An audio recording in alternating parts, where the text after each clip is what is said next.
If you look up activist in the Winter Haven Dictionary, not to be confused with Webster's Dictionary, but anyways, we're going with Winter Haven Dictionary. Probably a picture of the next guest would show up. Between her efforts to help fitness within the community, arts ensemble, Doors to Change. I mean, it's amazing what she does for the community that she lives in. And I am obviously talking about Jane Waters Thomas. And how you doing today? I am good, thank you. Yeah. That's quite the introduction. You like that? I like that. Thank you. I'm good for it. If you need to leave me, need me to leave voice messages, That's hello, perfect. you've reached Jane's phone. Perfect. She is a heck of a lady. And if you don't believe it, press 1 for more information. Right. You like that? I like that. It works sweet. well. It works well. The reason we talk about you being a heck of a lady is your efforts within the community. Right now, your biggest picture, arts ensemble. You like Right. that? That was perfect. Make it all work together. Yes. There was a part of arts ensemble, and now it stands alone. What we're here to talk about today is Doors to Change. So let's give a brief overview of what exactly Doors to Change is. Doors to Change is a home safety repair organization, and the idea with Doors to Change is to go in and bring a home to safety. That's not necessarily putting in new carpet or brand new windows and aesthetically pulling up the home. It's about making that home a safe place for the family to live within. And it grew actually out of Arts Ensemble, which is kind of an interesting story. Many people know that we work in communities that have significant challenge, and we bring in street level arts and we put in community centers that have arts components to it, and the idea there, of course, to bring children and families to us. Well, Doors to Change was actually an on the streets beautification project of Arts Ensemble in Eloise, and we went to our very first house on a Saturday morning and was painting the house, and we walked inside the house and realized that we had a much larger problem than what paint on the outside was going to manage. And one of the volunteers that day was also one of our benefactors, and as he exited the home, he came to me and he said, I need you to bring this home to safety and see me on Monday morning.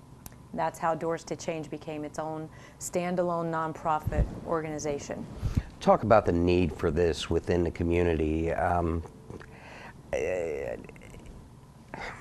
I work 40 hours, 50, 60 hours a week, and I'm thankful for the job that I have, but at best, I'm barely good at getting by, We have people out there that are really in need within this community and have nowhere to turn. So it's amazing. It's amazing. It does not require a plane ticket to help people that are really in an impoverished situation.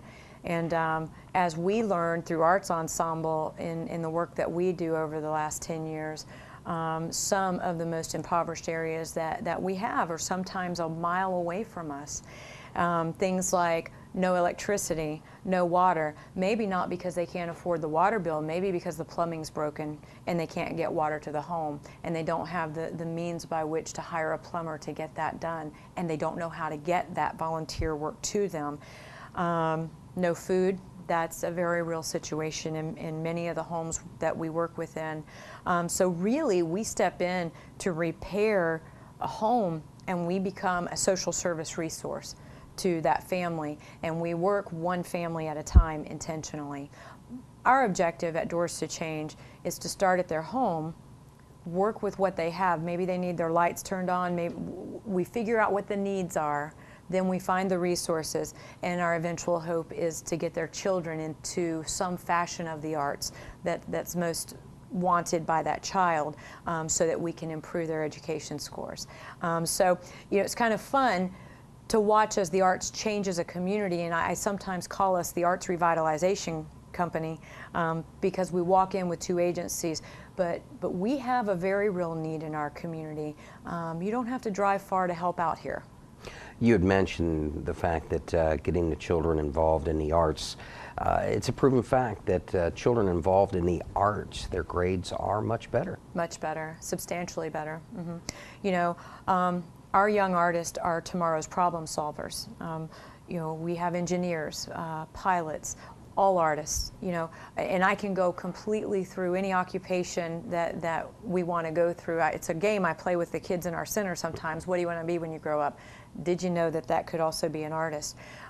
Problem-solving skills are learned while being creative, and creativity spawns greater education. It just does.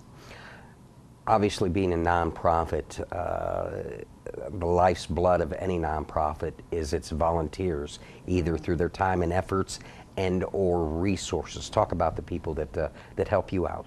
Well, you know, we're talking about Doors2Change primarily today with a program that's upcoming. We have on hand at all times about 35 key volunteers. Those are people that give more than 10 hours a week to the programming that we do. That's a lot of hours and a lot of volunteers.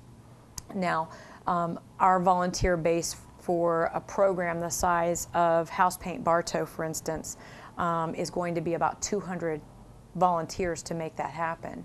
Volunteers are the only reason that we can do the work that we do, you know, and we started out this conversation talking about poverty and blighted areas, and blight's kind of a real unkind word when you say it out loud, and you know, that's a word we keep deep inside, but it's something we need to target. We live in a rich and beautiful community. We don't see a lot of the poverty that I work within because we really are very rich here.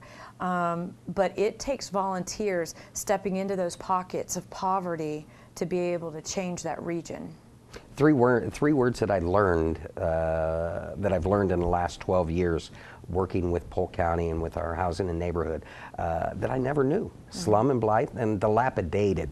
Dilapidated, yes. Yeah, that's a very real word. Exactly. We deal with that a lot in forms. we see that word often when we're filling out forms.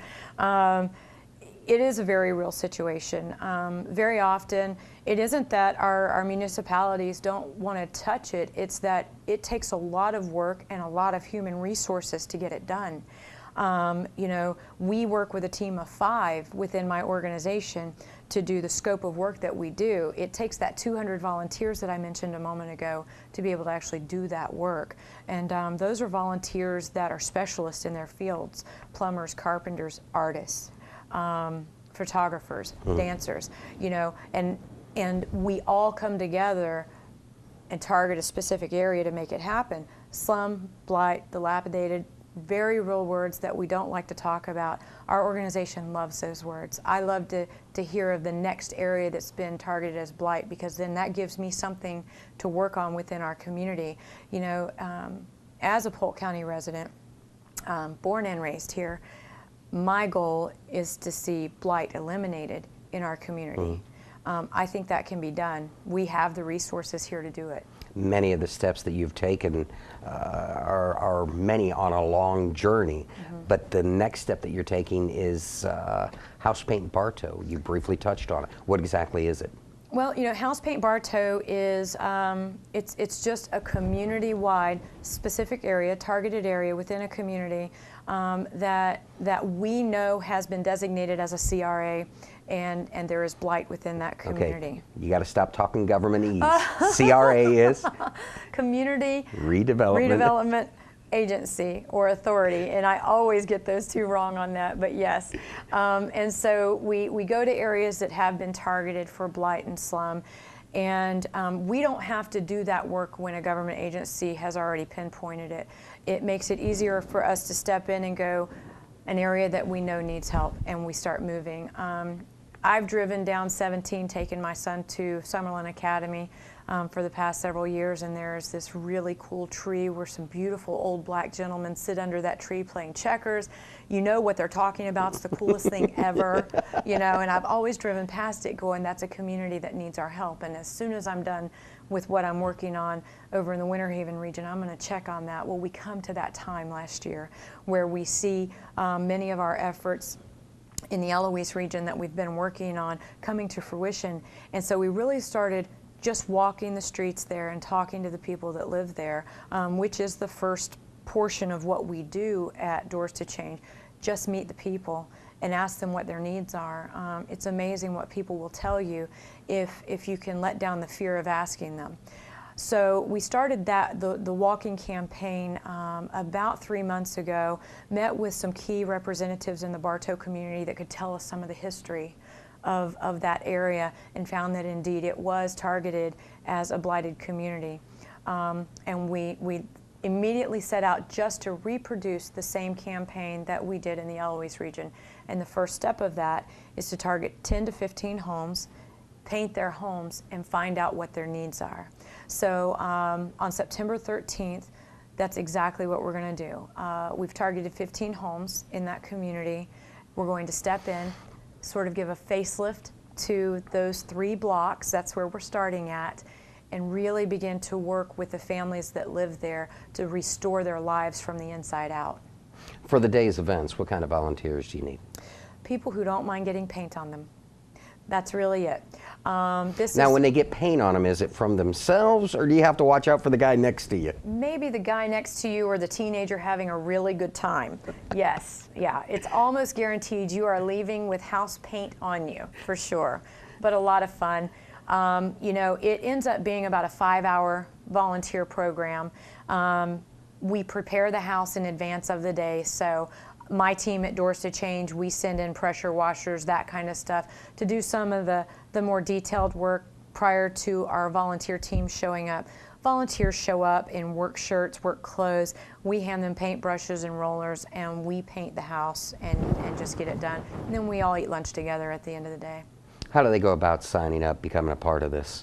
They can call our office directly and ask for myself, Jane Waters-Thomas, or Julie Ravel, and the number is 863-293-2700. That is the best way to sign up. You know, we got just a little bit of time left. I need you to do what you do best. I need you to tell the folks at home to get off that couch, to become a part of Doors2Change, House Paint Bartow. Absolutely. You know, if I could say one thing, it is that there's nothing more important than reaching out and meeting needs. And when we give ourselves away, it's where we find ourselves.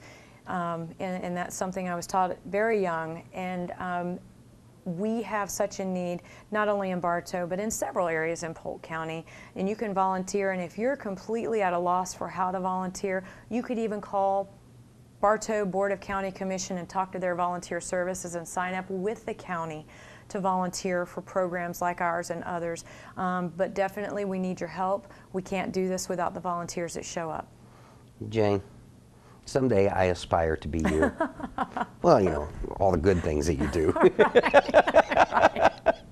Right. I just don't think I'd have enough hours in the day, you know? It does cut into vacation sometimes. Exactly. Thanks again for coming on. I appreciate everything you do within the community and everything you do for us. Thank you. All right. And we want to make sure that you are at House Paint Bartow. It is scheduled for Saturday, September 13th. It goes from 8 a.m. until they finish. And you can make a difference in this community that we live, work, and play in. Doors2Change is a home safety blight restoration organization that works with its sister organization, Arts Ensemble, to restore hope and beauty in the lives of children and family. Now, the house painting Bartow, like I said, scheduled for September 13th. They need volunteers. All you need to do is be able to hold a paintbrush and stay within the lines. Stay within the lines. Like I said, September 13th, 8 a.m. till they finish. The need for volunteers is great. You need more information, give them a call, 863-293-2700, or go to their website, doors2change.com.